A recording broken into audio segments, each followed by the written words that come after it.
Assalamualaikum warahmatullahi wabarakatuh. Anak-anak sekalian, marilah kita bersyukur kepada Allah Subhanahu wa Ta'ala karena pada pagi hari ini kita diberi kesehatan sehingga kita dapat mengikuti pelajaran jarak jauh ini untuk materi semester kedua, yaitu kita mulai dengan bab yang kedua tentang kedatangan bangsa-bangsa Barat ke Indonesia. Sebelum kita mulai, mari kita membaca basmalah bersama-sama agar supaya kita mendapatkan berkah dari Allah Subhanahu wa Ta'ala, bisa memperoleh ilmu yang bermanfaat. Bismillahirrahmanirrahim. Anak-anak sekalian, kedatangan bangsa Barat ke Indonesia ini didorong oleh kejadian-kejadian atau peristiwa-peristiwa sebagai berikut. Sebelum bangsa Eropa atau bangsa Barat datang ke Indonesia, sudah terjadi hubungan dagang secara tidak langsung dengan bangsa Indonesia, yaitu lewat para pedagang-pedagang dari Asia Barat seperti Arab, kemudian Persia, India. Pedagang-pedagang dari negara tersebut membeli barang yang berupa rempah-rempah dari Indonesia, karena rempah-rempah itu merupakan sumber daya alam yang dihasilkan dari wilayah Maluku, sedangkan Maluku termasuk wilayah yang berada di Kepulauan Nusantara ini, yaitu Indonesia. Mereka membeli rempah-rempah lalu dijual ke Eropa, yaitu ke Konstantinopel. Orang-orang Eropa mendapatkan rempah-rempah dengan cara membeli ke Konstantinopel dari pedagang-pedagang Asia Barat itu. Jadi sebelum datang ke Indonesia ini, bangsa Eropa sudah terjadi perdagangan secara tidak langsung, sehingga mereka mendapatkan rempah-rempah dari Indonesia, yaitu lewat para pedagang Asia Barat. Tetapi ketika kota Konstantinopel itu merupakan pasar rempah-rempah internasional.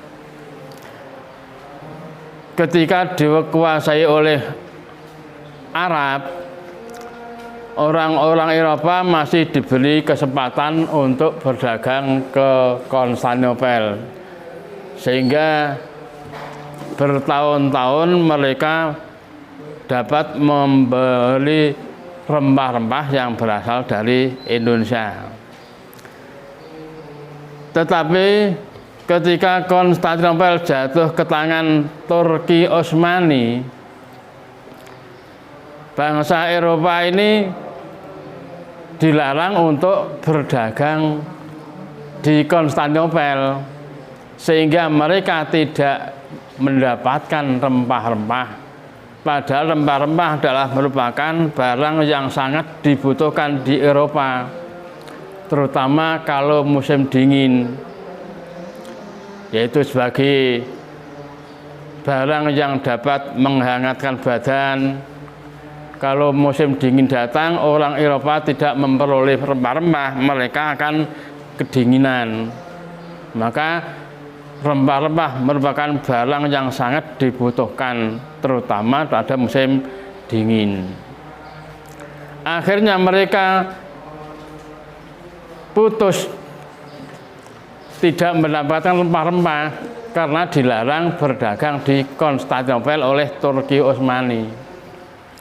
Akhirnya mereka berusaha mencari sumber rempah-rempah dari asalnya dengan cara melakukan penjelajahan samudra. Terutama orang-orang Portugis dan orang-orang Spanyol itu setelah tidak boleh berdagang di Konstantinopel, dia mencari jalan menuju ke dunia timur, yaitu ke Maluku yang di sana merupakan daerah penghasil rempah-rempah. Di samping karena jatuhnya kota Konstantinopel ke tangan bangsa Turki, juga didorong oleh penemuan baru tentang teknologi, yaitu penemuan tentang kompas, alat petunjuk arah. Ketika belum ditemukan kompas, mereka selalu salah arah, maunya akan ke timur, tahu-tahu malah ke utara. Mereka akan ke utara, tahu-tahu malah ke barat, sehingga seringkali salah jalan. Nah, ketika ditemukan teknologi tentang penemuan kompas, mereka berjalan, yaitu berlayar dengan menggunakan alat yang namanya kompas, sehingga selalu tidak salah jalan. Mana yang akan dituju, mereka akan melalui jalan-jalan yang tidak akan salah arah. Dan masih ada lagi hal-hal yang mendorong kedatangan orang barat ke Indonesia ini adalah karena didorong oleh keinginan untuk melanjutkan perang salib. Perang salib itu perang antara orang Islam melawan orang Kristen. Dahulu pernah terjadi perang salib sampai kurang lebih 200 tahun lebih. Masa 200 tahun ini terbagi menjadi 7 kali perang salib. Ada perang salib pertama, perang salib kedua, perang salib ketiga, dan sampai ke-7, yaitu sampai 200 tahun kurang lebih, bahkan lebih 200 tahun, 221 tahun, terbagi menjadi 7 kali perang salib. Mereka kadang-kadang ya menang orang Islam, perang salib pertama, perang salib kedua menang orang Kristen, dan silih berganti. Nah, pada perang salib yang ke-6 ini mereka dapat dikalahkan orang Islam, terutama orang Islam dari Turki Utsmani ini. Nah, karena keinginannya untuk melanjutkan perang salib, sehingga dia memberanikan diri untuk menjelajahi samudra yang luas, sehingga dapat menemukan daerah penghasil rempah-rempah. Kemudian hal yang mendorong selain hal-hal tersebut, selain jatuhnya kota Konstantinopel ke tangan bangsa Turki, ditemukannya alat penunjuk arah atau kompas, keinginan untuk melanjutkan perang salib, juga didorong oleh keinginan untuk membuktikan ilmu pengetahuan. Pada zaman dahulu ada 2 teori yang bertentangan. Yang pertama, teori yaitu yang dikemukakan oleh seorang ilmuwan yang bernama Copernicus, yaitu teori geosentris, Teori ini mengatakan bahwa bumi beredar mengelilingi. Teori ini mengatakan bahwa matahari beredar mengelilingi bumi. Itu sudah dipercaya oleh orang Eropa sampai bertahun-tahun bahwa matahari beredar mengelilingi bumi. Setelah ada teori ini, mereka percaya bahwa matahari itu beredar mengelilingi bumi. Nah, akhir-akhir ini ada teori yang baru yang dinamakan teori heliosentris. Teori ini mengatakan bukan matahari yang mengelilingi bumi, tapi bumilah yang beredar mengelilingi matahari.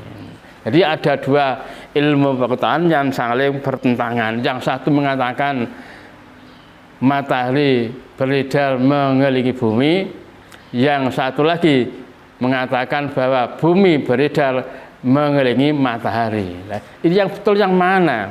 Nah, dengan adanya ilmu pengetahuan itu, maka orang Eropa penasaran untuk membuktikan mana yang benar, yaitu dengan cara menjelajahi samudra yang luas sampai ke dunia timur, sampai dia menemukan daerah penghasil rempah yaitu di daerah Maluku. Itu beberapa hal yang mendorong bangsa Eropa melakukan penjelajahan samudra sampai datang ke Nusantara. Tapi waktu itu Indonesia itu namanya belum Indonesia. Mereka menyebut yaitu termasuk Hindia Timur. Indonesia waktu itu namanya Hindia Timur. Sampai dijajah Belanda itu namanya Hindia Timur, bukan Indonesia.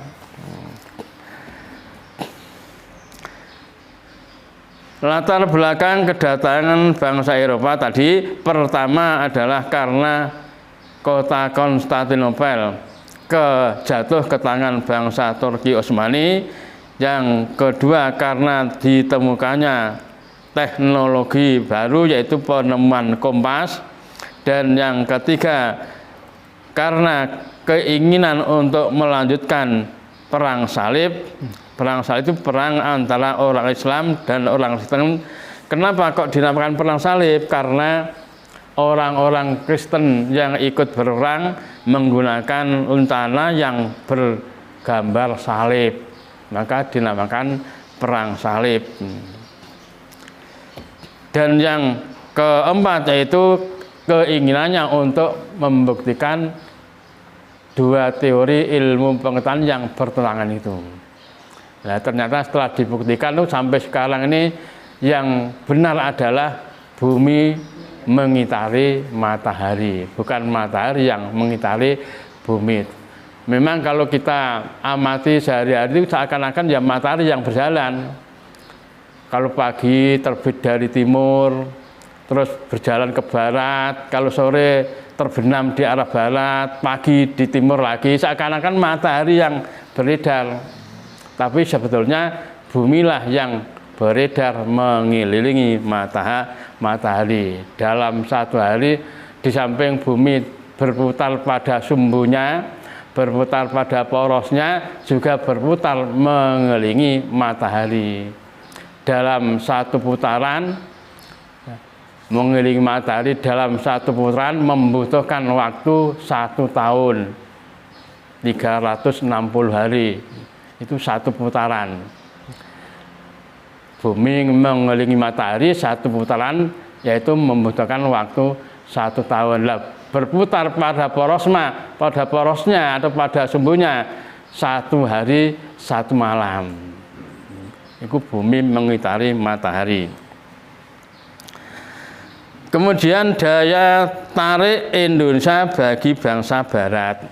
Memang Indonesia ini termasuk daerah yang sangat menarik karena sumber daya alamnya banyak, sehingga orang-orang Eropa silih berganti menguasai Indonesia.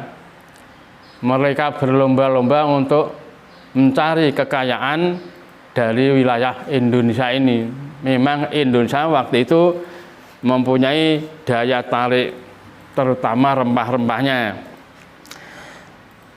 Sejak dulu wilayah Indonesia telah dikenal kaya akan rempah-rempah yang merupakan salah satu komoditas perdagangan di Eropa. Terjadinya kelangkaan rempah-rempah di Eropa sehingga mendorong bangsa-bangsa Eropa untuk saling berlomba-lomba mencari sumber rempah-rempah dari luar daerahnya. Mereka berpetualang di lautan yang luas melawan hantaman gelombang yang besar, dan wilayah baru yang kemudian mereka jadikan markas untuk mencari rempah-rempah itu, seperti Amerika, India, dan salah satunya adalah negara kita, yaitu Indonesia. Hal inilah yang melatar belakangi bangsa-bangsa Barat datang ke wilayah Indonesia. Motivasi 3G. 3G itu apa? 3G itu adalah Gold, Gospel, dan Glory. Ketika bangsa Eropa melakukan ekspedisi mengarungi luasnya samudra, mereka telah memiliki suatu pedoman atau prinsip yang tujuannya adalah untuk mewujudkan semangat 3G, yaitu gold. Gold artinya emas, yaitu yang berarti keinginan untuk mencari kekayaan. Emas itu lambang kekayaan. Barang siapa yang memiliki emas yang banyak berarti orang kaya. Lah, rempah-rempah di Eropa harganya mahal, semahal emas. Semahal emas. Jadi untuk mendapatkan kekayaan, sebagai lambang kekayaan, emas sudah disejajarkan dengan rempah-rempah. Karena menguasai daerah penghasil rempah-rempah akan mendatangkan kekayaan yang melimpah. Jadi didorong oleh keinginan untuk memperoleh kekayaan. Itu gold. Kemudian gospel, yaitu menyebarkan agama Nasrani, yaitu agama Kristen. Orang Kristen ketika dikalahkan oleh orang Islam dalam melang salib, mereka ingin balas dendam, ingin melanjutkan perang lagi, yaitu dengan cara menguasai daerah-daerah yang mayoritasnya penduduknya adalah agama Islam, terutama Indonesia ini. Jadi orang Indonesia beragama Islam dengan yang beragama Kristen itu datangnya itu lebih dahulu Islam karo Kristen. Dengan Islam itu sudah banyak orang Indonesia yang beragama Islam, Kristen baru datang dibawa oleh orang Eropa ini. Itu gospel, yaitu menyebarkan agama Nasrani. Sebagian utusan resmi kerajaan para penjelajah wajib mengemban agama raja untuk disebarkan di daerah kekuasaannya, sehingga dengan Alkitab atau gospel selalu menyertai setiap kegiatan ekspedisi. Jadi setiap ada penjelajahan samudra yang menuju ke arah timur ini selalu diikuti oleh para misi, yaitu untuk menyebarkan agama Nasrani, yaitu dikenal dengan nama gospel. Yang ketiga adalah glory, yaitu memperoleh kejayaan. Kejayaan sebagai suatu bangsa ditunjukkan dengan kemampuannya menaklukkan wilayah lain dan luasnya daerah jajahan, yaitu Yang ketiga glory, yaitu memperoleh kejayaan, keinginannya untuk memperoleh kejayaan. Dikatakan bangsa yang jaya itu apabila dia mempunyai jajahan yang luas, dapat menguasai wilayah-wilayah lain, sehingga mereka dapat dikatakan jaya. Nah, 3G ini dikenal dengan motivasi 3G, yaitu gold, gospel, dan glory. Gold artinya emas untuk mencari kekayaan, gospel untuk menyebarkan agama Nasrani, dan glory untuk mencari kejayaan. Hal-hal tersebut itu adalah merupakan pendorong orang-orang Eropa berdatangan ke wilayah dunia timur, termasuk ke wilayah Indonesia ini. Kemudian revolusi industri. Apakah revolusi industri itu, anak-anak?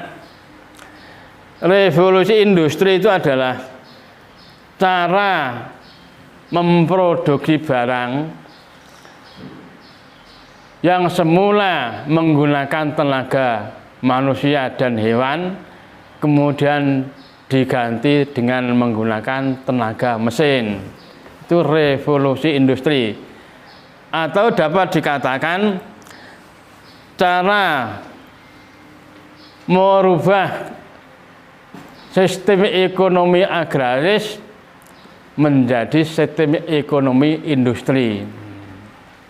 Kalau ketika masih digunakan tenaga manusia dan tenaga hewan, itu hasilnya belum mencukupi. Tetapi telah ditemukan alat-alat yang bermesin, tenaga manusia dan hewan diganti dengan tenaga mesin, maka hasil produksinya melimpah, bisa cepat.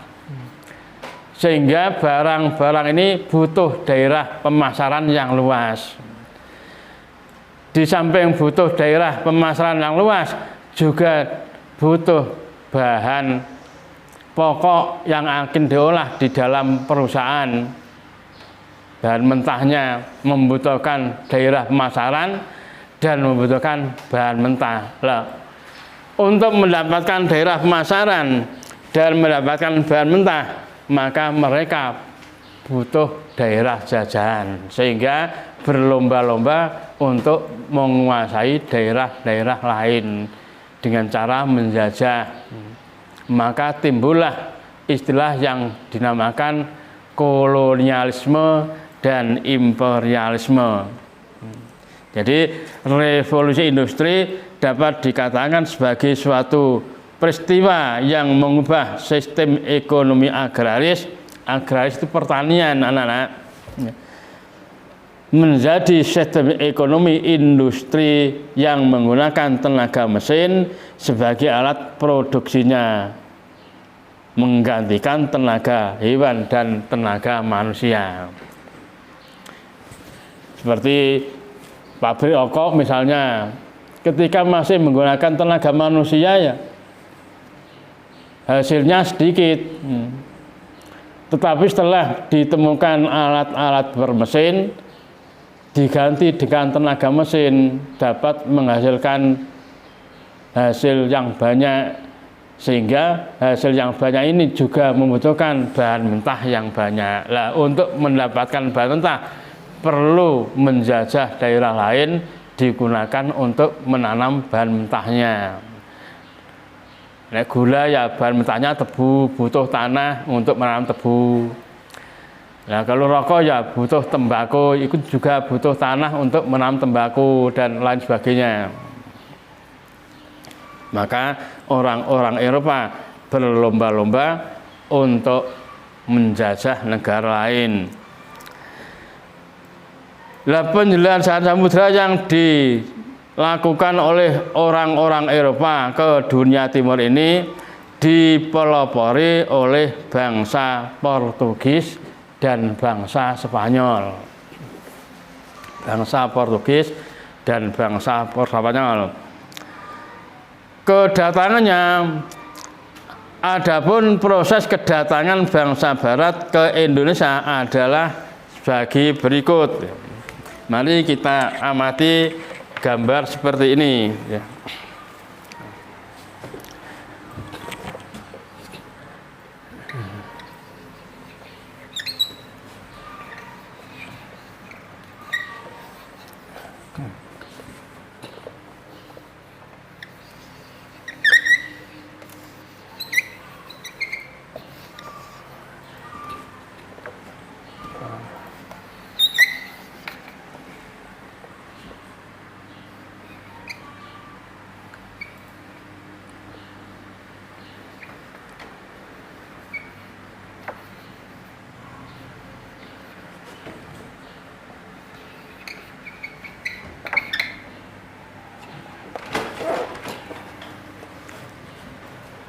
Ini adalah benua Asia.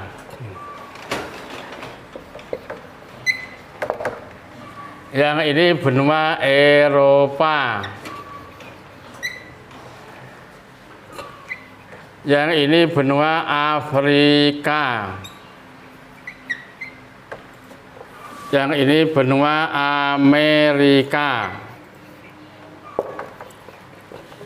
Yang ini benua Australia. Nah, Maluku di sini. Orang-orang Eropa yang pertama melakukan penjelajahan samudra disponsori, diprakarsai oleh bangsa Portugis. Portugis berada di sini. Ini proses kedatangan bangsa Eropa ke Indonesia. Pertama yaitu seorang yang bernama Bartolomeus Dias, orang Portugis ini. Berangkat dari Lisabon, pelabuhan Lisabon, menuju ke arah selatan dengan menyusuri pantai barat benua Afrika. Berangkat dari Lisabon menuju ke arah selatan, menyusuri pantai barat benua Afrika. Ini Bartolomeus Dias. Ternyata sampai di ujung selatan dihadang oleh angin topan sehingga gelombang lautnya besar. Akhirnya kapalnya rusak sehingga Bartolomeus Dias tidak berani melanjutkan menuju ke daerah penghasil rempah-rempah.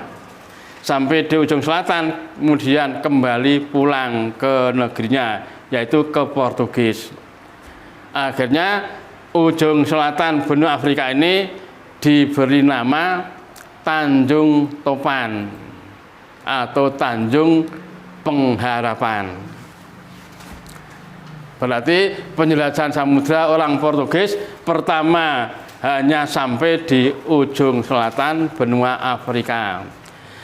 Kemudian orang Portugis lagi melakukan penjelajahan samudra yang bernama Vasco da Gama, yaitu mengikuti rute yang ditempuh oleh Bartolomeus Dias dari Lisabon menuju ke arah selatan sampai menyusuri pantai barat benua Afrika sampai ujung selatan, tidak ada hambatan apa-apa, tidak ada angin topan.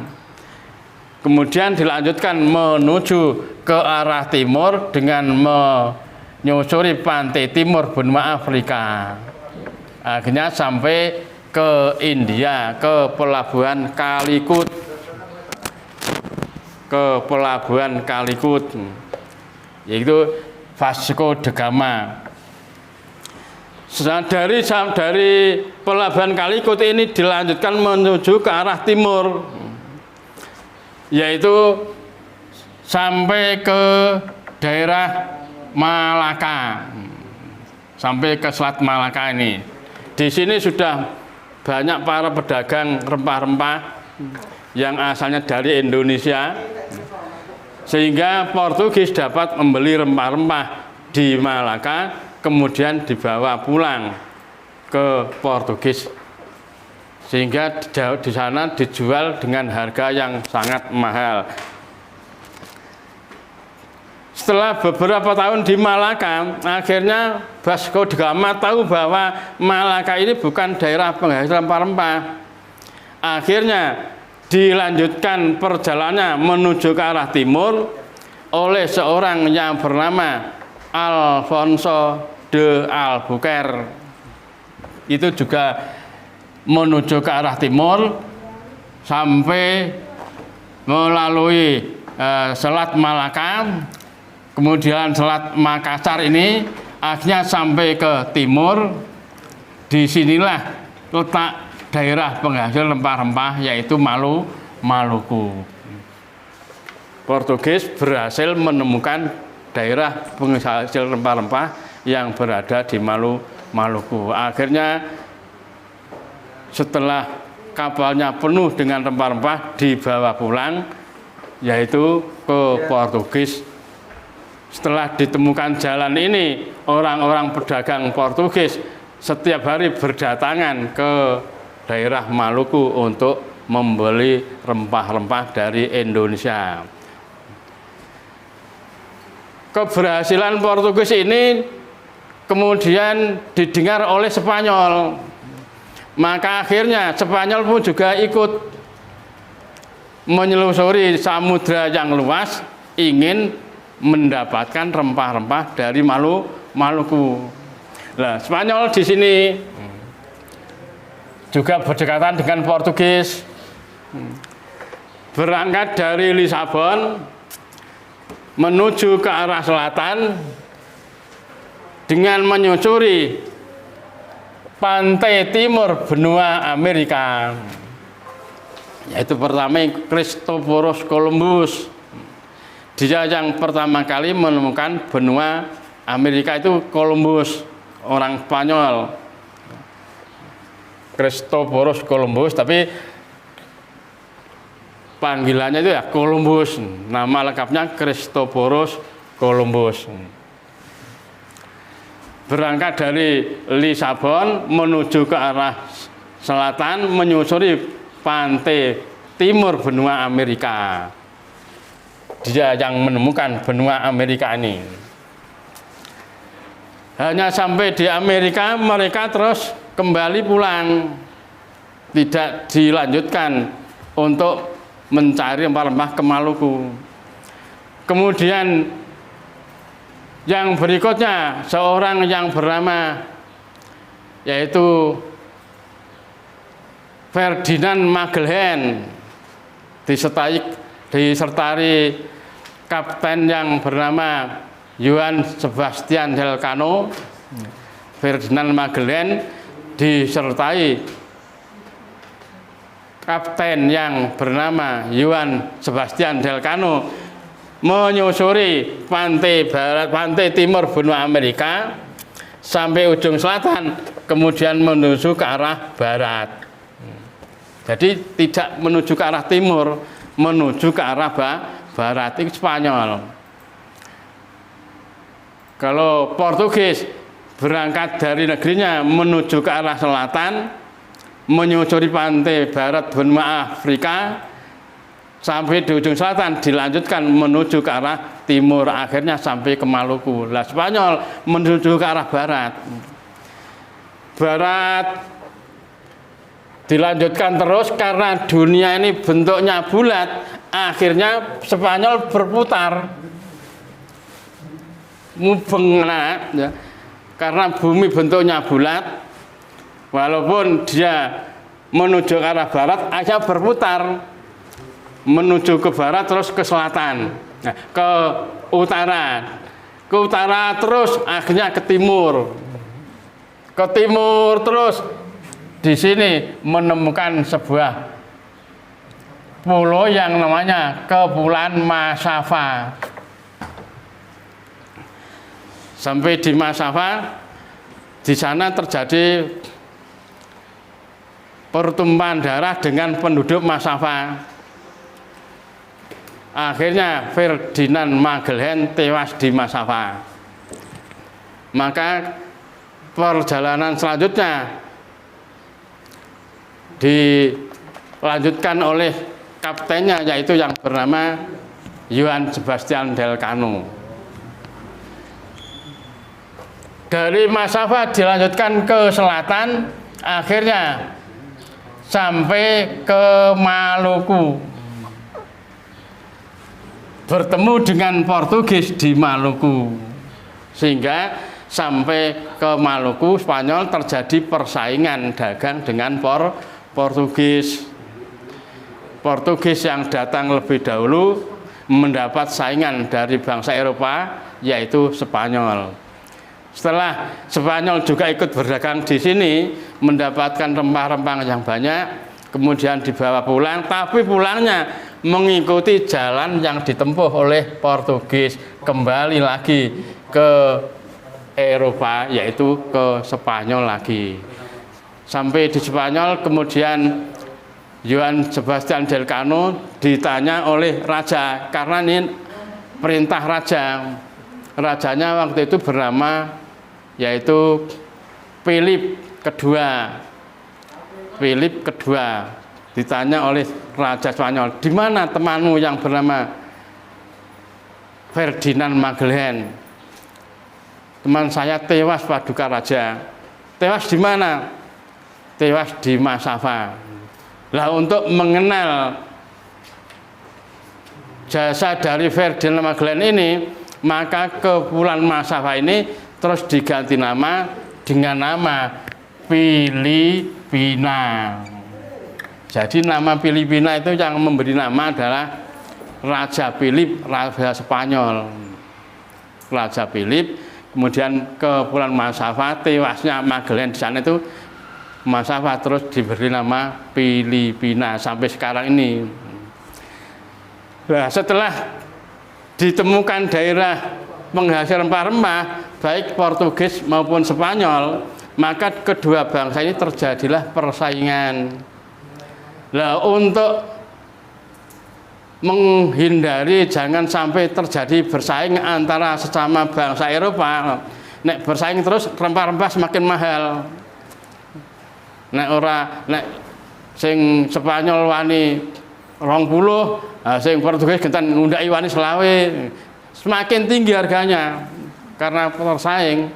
Maka untuk menghindari persaingan, akhirnya dibentuk suatu perjanjian antara Portugis dan Spanyol yang dinamakan Perjanjian Saragossa. Dalam perjanjian itu disepakati, yaitu Portugis yang datang lebih dahulu di Maluku, dia berhak berdagang di Maluku, kemudian yang Spanyol pindah ke Filipina. Makanya Filipina ya dahulu pernah dijajah oleh Spanyol, sedangkan yang Indonesia, yang Maluku dijajah oleh Portugis. Itulah mengenai proses kedatangan bangsa Eropa yang disponsori, yang dipelopori oleh bangsa Spanyol dan bangsa Portugis.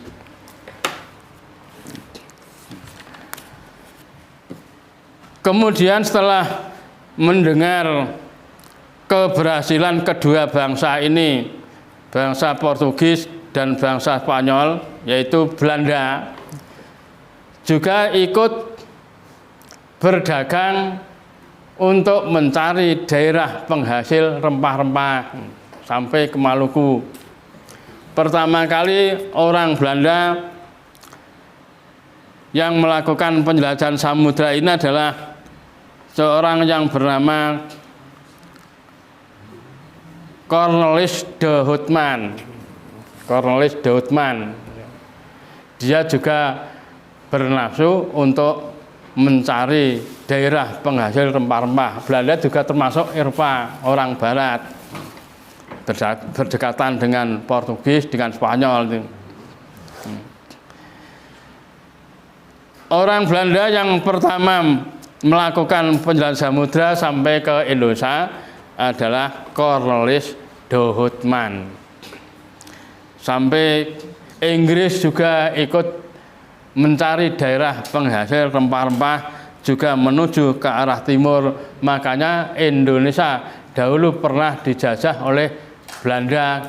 Setelah Belanda sampai ke Maluku, dapat bersaing dengan Portugis dan dapat mengalahkan Portugis. Akhirnya berganti penguasa yaitu Belanda. Jadi Indonesia memang mempunyai daya tarik terutama rempah-rempahnya, sehingga Indonesia dikuasai oleh berbagai bangsa.